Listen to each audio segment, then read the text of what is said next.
That looking glass gets broke. Thanks for what? Mama's gonna buy you a big coat. Hush, little baby. Hey everybody, welcome to Chin Fat. In this episode, I am continuing this series on how to edit a short film, and we're continuing the edit on this Hush Little Baby project. The last episode, we showed you how to do kind of assembly editing, getting everything down in the timeline that you need. I got about like 1/3 of the way through it, and now I've got like a finished assembly edit here. And now we're going to move into getting kind of a rough cut of this. So the step process will start off with an assembly edit. It's just getting all the shots down in the order that you want to tell the story. A rough cut is where you go through and kind of fine tune things a little bit and make sure that change the edit, the pacing, and get everything kind of fine tuned. And then then the next thing we'll be working towards is what's called a working cut. So there's actually, you'll hear like 3 different types of cuts, and recently they've kind of, in the past several years, they've added the assembly cut. It used to be rough cut, working cut, and final cut. And in recent years, probably like the past 5-10 years, they've kind of slowly, it's become popular to do like what's called an assembly edit before the rough cut. Once again, the assembly edit is just getting everything down in the timeline, kind of loose edits down in the timeline to tell the story visually from beginning to end. Not really going through and fine-tuning your edits, just laying everything on the timeline. And then after you get all the shots laid down, not worrying about if the shots match perfectly, rough cut is kind of going through and getting everything kind of matched, continuity matched, feeling the pacing all the way through. And then once you're done with the rough cut, if you're working with a director, the director comes in and gives comments on it, and you work towards what is called a working cut. And the working cut is where the director thinks, okay, this is great, or the editor thinks this is great, we're probably not going to make any changes from here. But then at that point, when the working cut is done, it can be sent off to sound mix, it can be sent off to color grade, and once those things get back to the editor, once they've done the sound mix and the color grade, the director sits down and looks at the project with the sound mix, with the color grade, and then decides that there needs to be any more fine tuning. That leads to what they will call the fine cut or the final cut. So now that we've done with the assembly edit here, I'm going to go up to Window. I kind of like going under the Workspace and going under the editing layout here. And that can also be found under this little pull down tab over here on the right hand side. And we're going to go under editing here. The editing divides us up into 4 major windows. We've got your Shift 1 to go to your project window. Shift 2 will jump to your source window. Shift 3 jumps to your timeline, and Shift 4 jumps to your program window. The difference is instead of sharing your source window with the program window, like in the assembly layout, let's show that. Here's your assembly layout. You're sharing your source and your program in the same tabbed window over here with the individual tabs up there, with 3 major work areas, which gives you more space to work with within your project window. But now if we're going to go under editing, the editing puts your source window over here, your program window over here. But the nice thing about this is you have also your effect controls window available in your source area up here. And that's a different number here. If you hit Shift 5, it will jump to your effect controls window. Shift 2 will jump to your source window. Shift 5 will jump to your effect controls window. And this is really nice if you're keyframing attributes over time. Your properties windows gives you quick access to changing position, rotation, scale, a whole bunch of different things up here. But then your effect controls window has a lot of these attributes that you see in your properties window, but you can keyframe them over time. I'm not really going to get into that right now. Right now, we're going to be getting into the editing, but I do like the edit layout for when we're doing fine tuning here. So I'm going to go to my timeline. I'm going to hit Shift 3, and I'm going to hit the Home key, which will jump to the beginning of the timeline and kind of see what we got. Because now I'm going to start playing through, and I'm going to start getting picky about the shots here.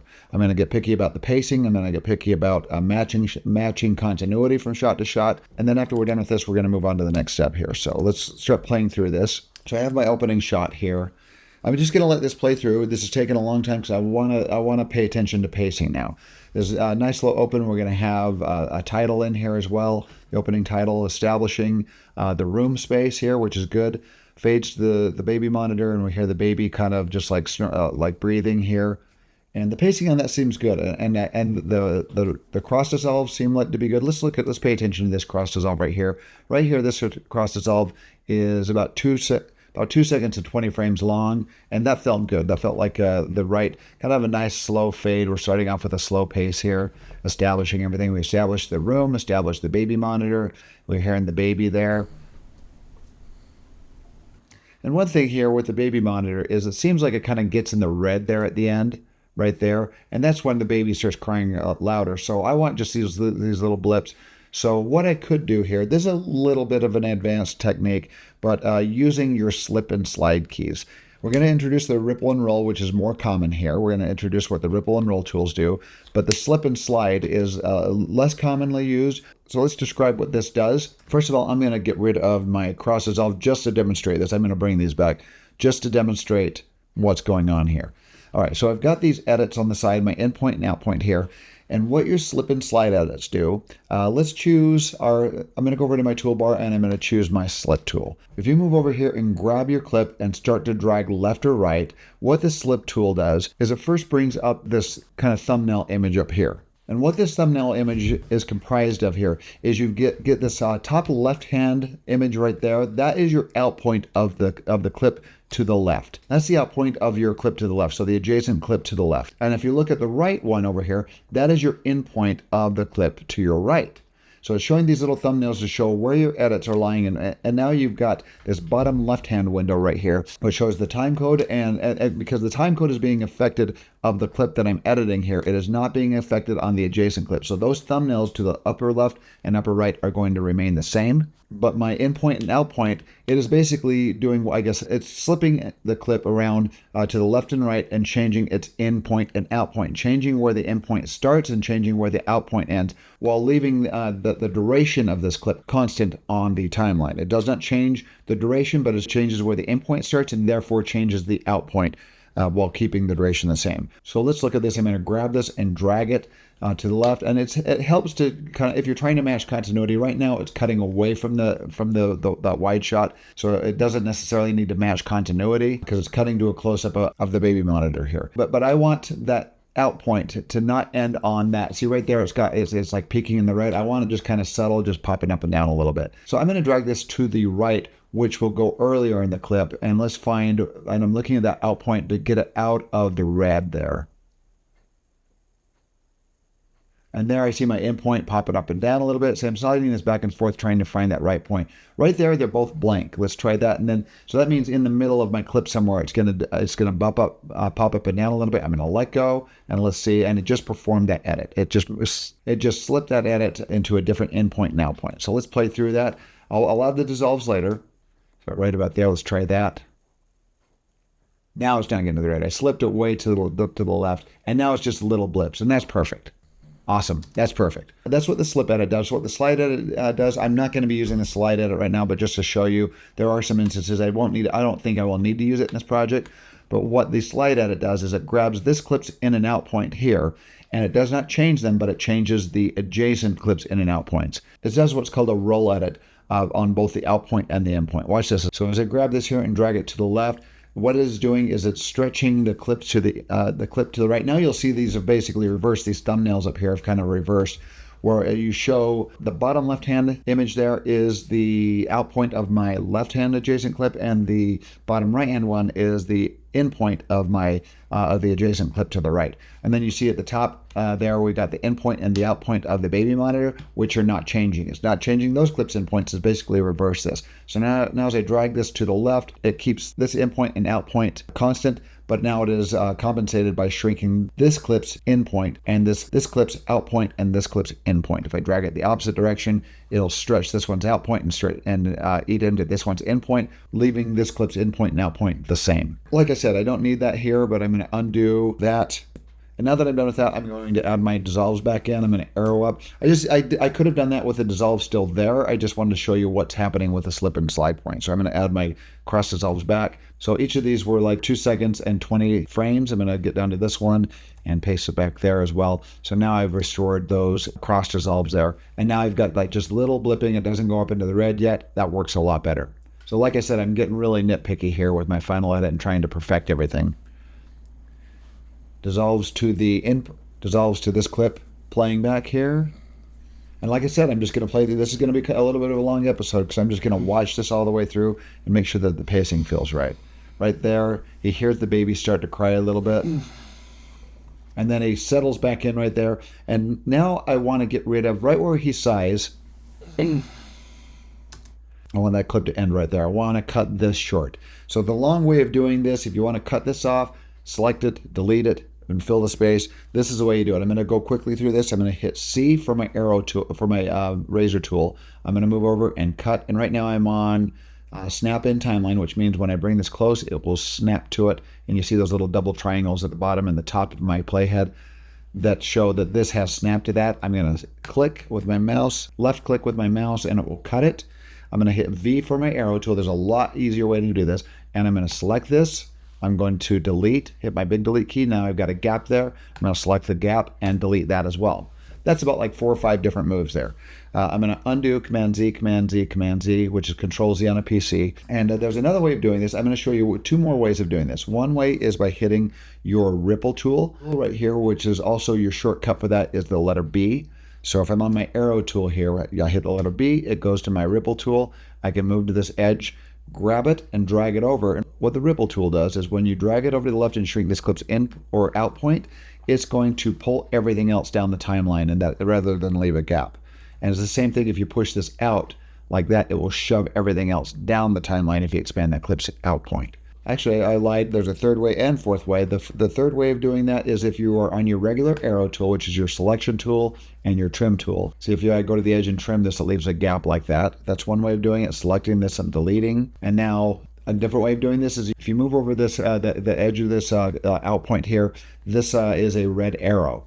So that is your trim tool. And when I trim, it will leave a gap. A shortcut to this is holding down your command key or your control key, and it changes that automatically without having to go over and select it in your toolbar. It temporarily turns this into a ripple tool. Now I just grab this, drag it to the left, and boom, it pulls everything else down, and that has been ripple edited. The quickest way of doing this is just by hitting one key, and that is the W key. What W is going to do is going to click everything from the playhead forward to the right. If you hit Q, it does everything to the left. I don't want to do that because it will clear all this, but watch this. If I hit Q, it just cleaned everything to the left there and ripple edited everything together. So let's get it back to where it was. But now if I hit W, it will clean everything to the right. W, done. So one key, I wanted to show what exactly, I just didn't want to go to that short because I wanted to show you everything that was happening there. So, all right, let's play through this and see how that feels now. And we see the baby crying. And I've changed my mind on the way I want this to happen. What I want to do is have the baby, I'm in a sound mix, so the baby is kind of crying, just kind of subtle crying. And then the baby will be quiet, like he's quieted down. And then he kind of like does a sigh like, oh, thank goodness the baby went back to sleep. So I'll have the baby crying, subtle, stops crying here. He sighs, cut to this, and there's no crying. So I'm going to get to where there is no crying here, where it's blank like that, and then all of a sudden it's quiet for a second, and then the baby screams. So it's like, it's kind of funny that it's like he thinks the baby stopped crying, and then all of a sudden the baby just screams. So here's the final edit here. Let's show you how this works out.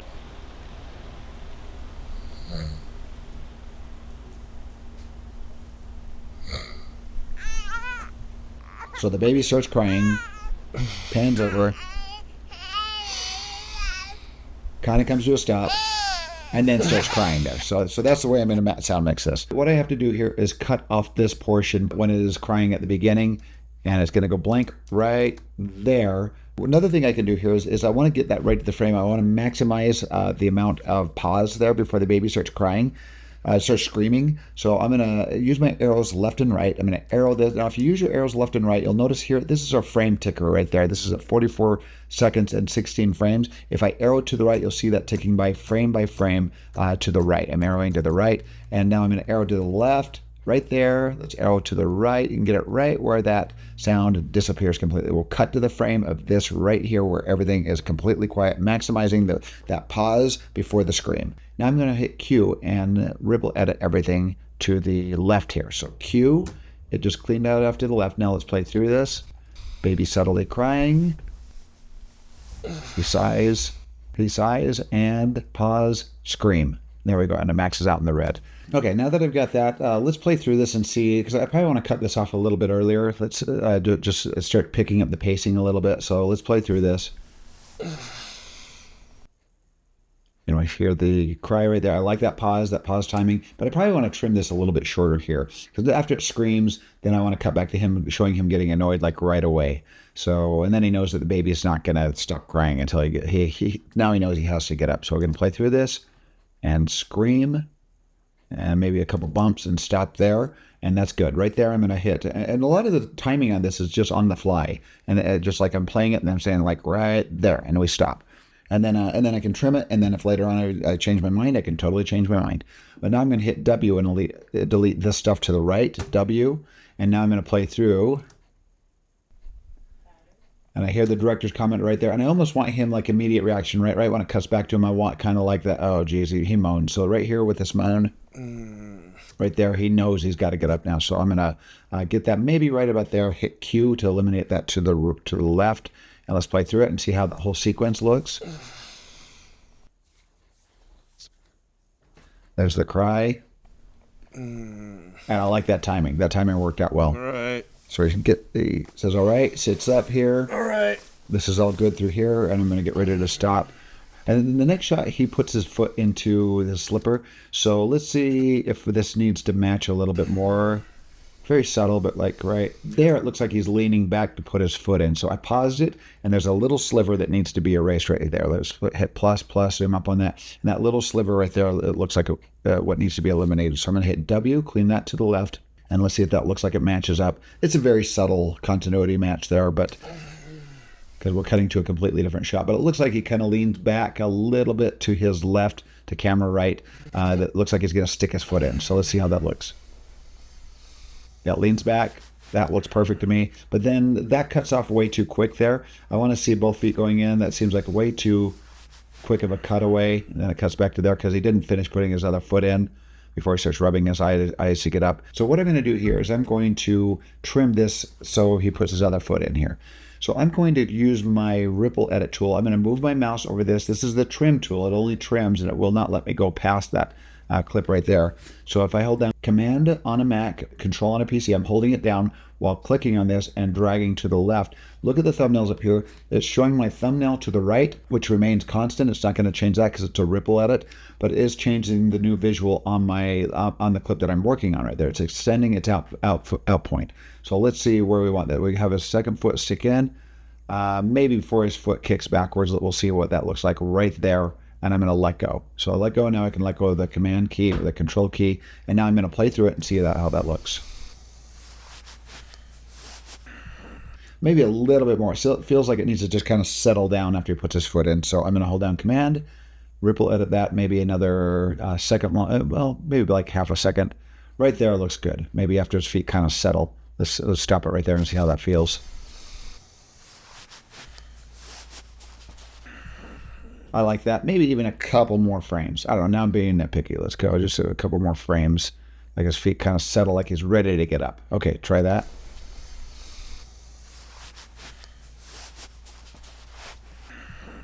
That feels good. I can change it later if I want, if it feels like it slows down the pacing too much, but I think that looks pretty good for the time being. But right here, baby's still crying, and then he says, all right. All right. And then his voice, he thinks it's his wife that starts singing here. And he looks down. And here's a mismatch. I kind of intentionally mismatched this just to show how to do a continuity edit here. And we're going to use a different tool here. We're going to use what's called the trim tool. Let me show you the difference between a ripple and a roll edit, and then we're going to use the trim tool. What the ripple, you know what a ripple edit does? It shrinks or expands a clip's in or out point while shoving everything else down the timeline, where it does not affect the adjacent clip's in or out point, but it shoves everything down the timeline or it pulls everything down the timeline to compensate.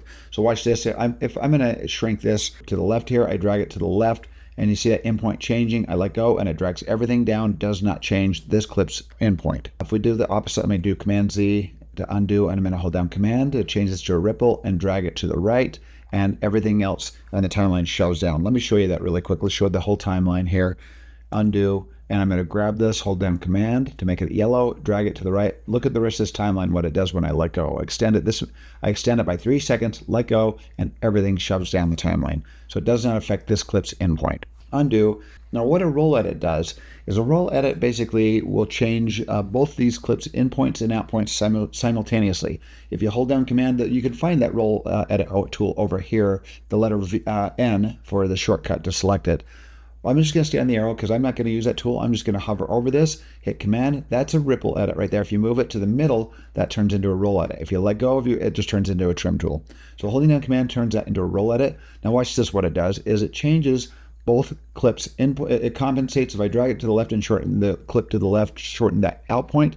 It compensates by extending the other clip's in point, and vice versa. If you take it this direction, you can see those thumbnails, what it's doing there, as opposed to when I do a ripple edit. Let's undo that. What the ripple edit is great for is matching a clip, is moving, shifting a clip's out point and then the adjacent clip's in point to get a matching point. Once that matching point happens, the roll tool is great for deciding where you want the edit to happen in time. So let's demonstrate that. First of all, I'm going to land on this edit right here. I'm going to hit my arrow up, which will land on the edits to the left. Now I'm going to hold down Shift and hit T. That's going to bring open our trim window. What our trim window does is it gives us quick access to the ripple and roll tools. If you move your mouse up over this screen right here, right now both edits are selected. There, it's got this blue outline over both clips right there. You can see it down here. If we zoom up on this, you can see it's got a little red line to the left and a little red line to the right, meaning that full edit right there, that edit is selected. If you do this, if you move over and click to the left, it selects the trim to on the end of this clip's out point. If you move over here, it selects this clip's in point. But if you do it right in the middle, if you hold down Command and click it in the middle, it selects both of them. And you'll see that reflected in the trim tool as well. If you move up here and you move to the left and click, this is a ripple tool here, this is a roll tool, and this is a ripple tool to the right. If you move this over to the left and click, it has the blue highlight over here, and you'll notice it's selected to the left. If you move over here to the right, it's now got the edit selected to the right. And if you click in the middle, it has everything selected. It has both clips selected for a roll tool. So what I'm going to do is I'm going to find a matching point here. When he starts to move his head, notice this is a continuity error. He moves his head to the left, and then he moves his head to the left again. That's a mismatch in continuity. I'm going to arrow up, land on that, hit Shift T, and we're going to move over. In fact, I'm going to move full screen over this. I'm going to move my mouse over this and hit tilde just so you can see it better. I'm going to move here to the left and grab this clip to the left, click on it, and now I'm going to click and I'm going to drag this here. You can use your tools down here to do it at one frame at a time minus, or one frame forward at a time. But I kind of like to just visually grab it here and drag it until I get a point that's going to match here. Let's do it when he barely starts to move his head. So right here, maybe 2 frames into him moving his head, like right about there, about 2 frames into him just barely starting to move his head. Now, one thing that you got to understand is that when you cut to a new shot, it takes about 2 to 4 frames for your brain to reprocess the shot. So oftentimes you intentionally mismatch the continuity by adding a couple frames, and then it feels like a match. It's really weird the way that works, but trust me, it works. And editors know this, and they do it all the time. I'm going to move over to this one here and get a matching point. I'm going to grab this clip here and start dragging it and get it, like I said, right when he barely starts to move his head, 1, 2, right about there. I'm going to go back a couple frames and mismatch it by 2 frames, 1, 2, back, and let's see what that looks like. So there we should have, if you go in the middle and grab your roll tool, it should look like the head's moving together there. See how that's a match there? And now you can use the roll tool to decide where you want the edit to land. Let's take a look and see what we've got so far. Let's move down here. And watch this. Once again, let's look at your timeline here. When I trim to the left, look what happens when I let go. I let go, and look how it did the edit for me. It pulled everything else down the timeline. I'm going to undo that because I had it matched. Same thing here. You do this one. You either extend it or shrink it, and notice it shoves everything else down the timeline and extended that clip's end point. But so I do have a match here, at least what it looks like a match up here. Let's play through that and see if it looks like a match. That looks like a match, but I would rather see his head turning here a little bit first before it cuts to the next shot. So now we got a match. I'm going to arrow down and jump to that edit to the right. I'm going to hit Shift T, and I'm going to grab this and drag it to the right when he starts turning his head like this, right about there maybe. So now that I have it matched, I'm going to use the roll tool to decide where I want the edit to happen, and it will keep it pretty well matched. See how that's matched and synced? There, I'm going to go right about there where his head is. So we see his head turning, and then we're going to cut to the other shot right there. Let's see how that looks. All right.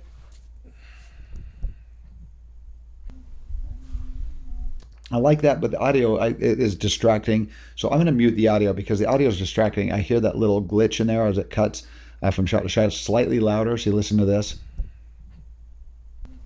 Hear that little cut right there? I'm going to mute it just to make sure the visual, we'll clean that up in sound mix, but I want to see if the visual works. So I mute this track here, and now let's play back. That looks good. It feels like I probably need a couple more. I do need a couple more repeat frames on this one right here. That is like a perfect match, but like I said, my mind takes like 2 to 4 frames to reprocess this new shot, and it feels like a mismatch to me. So I'm going to hit Shift T. I'm going to grab this. I'm going to grab this edit to the right, and I'm going to minus it back by 2 to 3 frames. Go 1, 2, 3. Let's try 3 and see how it looks. So I'll move my playhead back down here, play through. And that feels better to me. That feels like a match to me, even though we kind of duplicated some of those frames there. So it tilts and pans down to the baby monitor to have the wife singing, and then it cuts back to him. Oops, I've got that on mute. So then it comes back to him. Turn that off mute. Thank you, honey.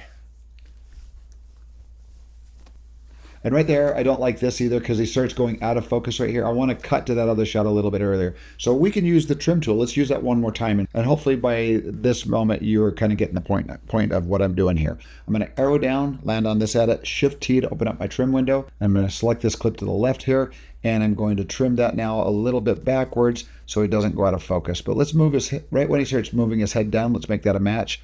So right here, his shoulders start shifting over, maybe like 3 or 4 frames of his shoulder if he's shifting over. Grab this clip here and do the same right about there. Feels like a match. Might want to repeat 2 or 3 frames to the left, even though that is technically a mismatch, but when you play through it, the reprocessing of your brain makes it look like it's a match. So let's go 1, 2, 3, 4 right there. Try that and let's see how that looks. See if that matches there. Play through it. Thank you, honey. That looks really, really good. See, and I repeated like 2 to 3, like 3 frames there. That looked really, really good to me. So now we can decide where we want the edit. Actually, I think that looked pretty good. But if you wanted to mess with the roll edit, Shift-T to decide where you want the edit to happen. Now you can move in the middle here and select it and drag it and say, I want it to maybe right before he goes out of focus, right about there. Might have been good where it was. Let's stop right there and see what that looks like. So, thank you, honey. that looks good, but I liked it more before, right where it was.